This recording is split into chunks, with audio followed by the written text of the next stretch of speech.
मंगलवार 29 तारीख को शाम को 5:31 से अक्षय तृतीया की शुरुआत हो रही है। 30 तारीख बुधवार को दोपहर को 2:12 तक ये जो अक्षय तृतीया का जो मुहूर्त है वो रहेगा। लेकिन बुधवार को सुबह 6:01 से दोपहर को 12:01 का जो समय है वो समय सबसे शुभ काल है। अगर अक्षय तृतीया के दिन आपको कोई भी शुभ काम करना है तो आप सुबह 6:01 से दोपहर को 12:01 का जो समय है उस समय में कर सकते हैं। त्रेता युग की शुरुआत अक्षय तृतीया के दिन ही हुई थी। भगवान परशुराम जो भगवान विष्णु के 6वें अवतार है, उनका जन्मदिन भी अक्षय तृतीया के दिन ही हुआ था। जैन तीर्थकार ऋषभदेव जो प्रथम तीर्थकार है, उन्होंने 400 दिन का उपवास किया था और अक्षय तृतीया के दिन 400वां दिन था जब भी उन्होंने अपना उपवास को पूर्ण विराम दिया था। पुराण में अक्षय तृतीया का इंपॉर्टेंट महत्व बहुत है। हम देखते हैं पांडवों को जब भी वनवास हुआ था उस समय उनको खाने पीने के लिए बहुत प्रॉब्लम्स क्रिएट हुए थे। तभी द्रौपदी ने भगवान कृष्ण को आह्वान किया था, प्रार्थना की थी। तभी भगवान कृष्ण ने एक अक्षय पात्र द्रौपदी को दिया था, जिस पात्र में जो भी अन्न बनता था कभी समाप्त नहीं होता था।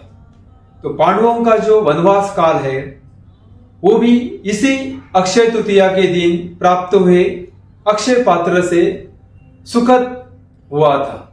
उसके बाद भगवान कृष्ण के जो बचपन के मित्र सुदामा, हम सब जानते हैं, जो बहुत ही गरीब थे। एक दिन उनकी पत्नी ने उनको बोला कि आप हमेशा बोलते हैं कि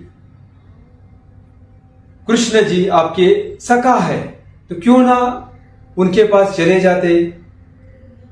अगर वो कुछ हमें दान देंगे तो हमारी जो परिस्थिति है, हमारा जो अभी ये जो कठिन समय है, वो कठिन समय से हम मुक्त हो पाएंगे। बार बार टोका जाने पर एक दिन सुदामा भगवान श्री कृष्ण के पास मिलने के लिए आते हैं। जिस दिन भगवान श्री कृष्ण और सुदामा की भेंट होती है वो दिन भी अक्षय तृतीया का ही दिन था। जब ये बात की खबर भगवान कृष्ण को मिलती है कि उनके बचपन के दोस्त सुदामा जी उनको मिलने आ रहे हैं, तो भगवान कृष्ण अपने महल से दौड़कर जाते हैं उनको लाने के लिए। जैसे उनको वो देखते हैं, जाकर गले मिलते हैं, उनको अपने कक्ष में लेकर आते हैं, उनकी पद पूजा करते हैं, उनका स्वागत किया जाता है। उनके साथ उस समय उनकी पत्नी रुक्मिणी जी भी थी। दोनों सुदामा की सेवा करते हैं। उस समय भगवान श्री कृष्ण सुदामा से पूछते हैं कि तुम मुझे मिलने आए हो, यकीनन तूने मेरे लिए कुछ भेंट वस्तु लाई होगी।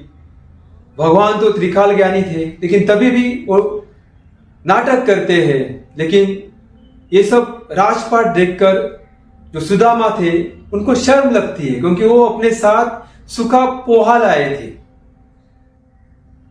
उनको लगता है, सुदामा जी को लगता है कि भगवान कृष्ण तो राजा है और उनको मैं ये मामूली भेंट कैसे दूं।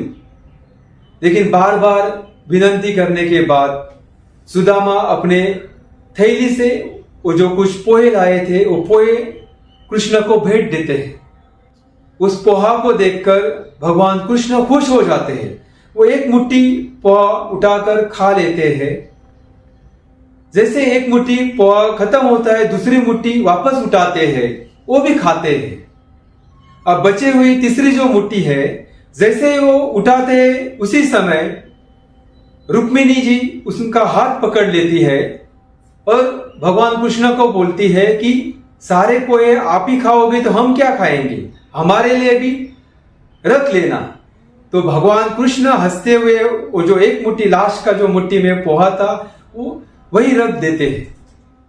बाद में सुदामा जी को विदा किया जाता है, लेकिन सुदामा जी जिसके कारण कृष्ण भगवान को मिलने आए हुए थे वो बात कर नहीं पाए, क्योंकि उनको संकोच लगता है कि मैं इनसे धन कैसे मांगूंगा। मन ही मन उदास होकर वो वापस अपने घर लौट जाते हैं। जैसे ही वो उनके घर आते हैं वो देखते हैं कि वहां पर एक बड़ा सा आलीशान बंगला था जो सोने चांदी से सजा हुआ था। वो देखकर उनको लगता है कि मैं गलत जगह आया हूं। लेकिन उसी समय उनकी जो पत्नी थी वो महंगी साड़ी पूरे शरीर पर सोना डाली हुई उनके सामने दौड़कर आती है और बोलती है कि आप गलत जगह पर नहीं, आप ही के घर आए हो। तो ये सब देखकर सुदामा जी रोने लगते हैं। उनको पता चलता है कि उनका जो सखा था कृष्ण था, उन्होंने ये सब उनके लिए किया हुआ था। तो वो दिन भी अक्षय तृतीया का ही दिन था। पुराण में और एक कहानी बताई जाती है।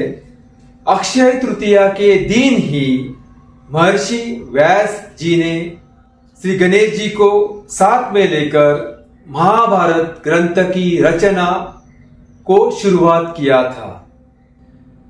ये जो अक्षय तृतीया है, इस अक्षय तृतीया के दिन अगर आप सुबह 6:01 से दोपहर को 12:01 तक अगर कुछ अच्छा काम करते हो तो परमात्मा आपको भर भर के देखता है, क्योंकि भगवान विष्णु और माता लक्ष्मी माँ का कृपा आशीर्वाद जो भी इस समय अच्छा काम करते हैं उनके ऊपर रहता है।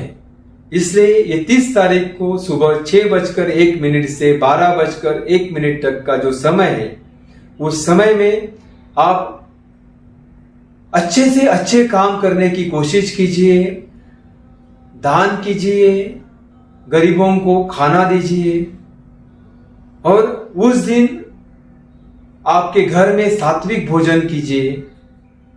अगर किसी से झगड़ा है तो उस दिन उनसे जाकर माफी मांगिए, क्योंकि अगर आपको जीवन में आनंद चाहिए, शांति चाहिए, तो ये मौका सबसे महत्वपूर्ण है।